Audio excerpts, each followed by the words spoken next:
Well, Chris, thanks for joining us. It's a real pleasure for us to, an honour to have you here today. Oh, well, it's a pleasure to be here, really. Thanks for having me. Any opportunity I can to get down to Tassie, soak up the beautiful sunshine, so it's great. Yeah, no problems at all. How's the training going for the tour this year? I mean, the Tour de Romandy wasn't brilliant, I suppose, but how are you travelling? Training's been pretty good, quite hard. I've been doing plenty of repeats of the high mountains in Europe.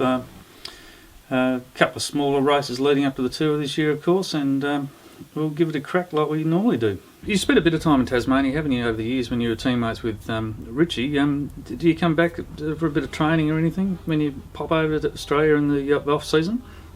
Well, yeah, I love coming down to Tasmania. I try to pop across when I'm here for the Herald Sun Tour in the summer. Come down to Tassie, do a couple of laps, something to do. Nice terrain, it's lovely here.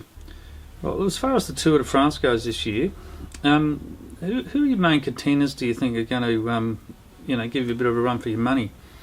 It's going to be the usual lot. I mean, Quintana, Port, Bardet, a couple of outsiders who are a good chance to make it tricky. It really does depend on a lot of factors, how people are travelling up to the event. But I'll give it a crack this year. I'm going to try and win it again. I'm in it to win it.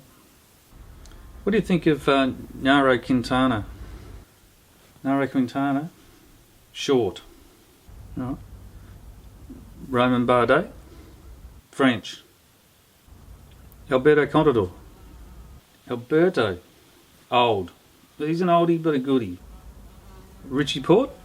Richie, oh, absolutely love Richie. Love him to bits. Every time I see him, I just want to cuddle him like a teddy bear. It's those eyes, we love Richie. Just want to grab him and hug him, he's a beautiful fella. And obviously we were teammates, so we got to know each other pretty well. He used to invite me down here to Tassie, and we'd ride around quite a bit, even came past the Huon Valley here and a couple of times, so up the top of Mount Wellington, around the place. I love spending time with Richie, but of course now we're on opposing teams. Don't get to see him quite as often, but I've got to hold Richie in very high regard, and he's going to be a fierce competitor come July. How much do you think a highly organised team like yours has in influencing the way a race unfolds? Well, our team is very strong. It's got a lot of support staff. Everything's worked out to the nth degree. We just try and make things run as smoothly as possible. It takes a lot of work to make things look smooth. But I mean, we've probably influenced races a bit just through being able to hold the tempo throughout the stage. We've got so many strong riders who just keep pushing. Makes it really hard for people to come around us. There can be a few attacks, like I don't mind having a bit of a crack these days, over the top of the hill there, and jumped on a Sagan. Just grab a few seconds here and there, because it's a very competitive race. I mean, everything has to just go perfectly, and that's why Sky is a good team, because everything goes perfectly. You need a certain amount of luck, I suppose, in races like this. I mean, Richie Port, I think it was stage 2, wasn't it, last year? He lost a minute 45. That just ruined his chances, didn't it? I mean, do you worry about that sort of thing happening? It's just so unlucky. It could have happened to anyone, and you lose a minute and a half like that in the last few Ks of a race. It's just everything was just against him, poor bugger. But hopefully that won't happen to us. Are you scared of the cobbles? No, I'm not scared of the cobbles. You bastard. Look, the classics, I don't know, there's a couple.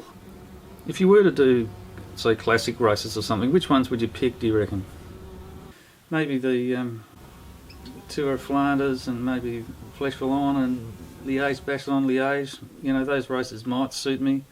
I really don't know. I tend to concentrate on the longer Grand Tour races, but you never know, in the future I might have a crack at one of those punchy little ones, so you never know.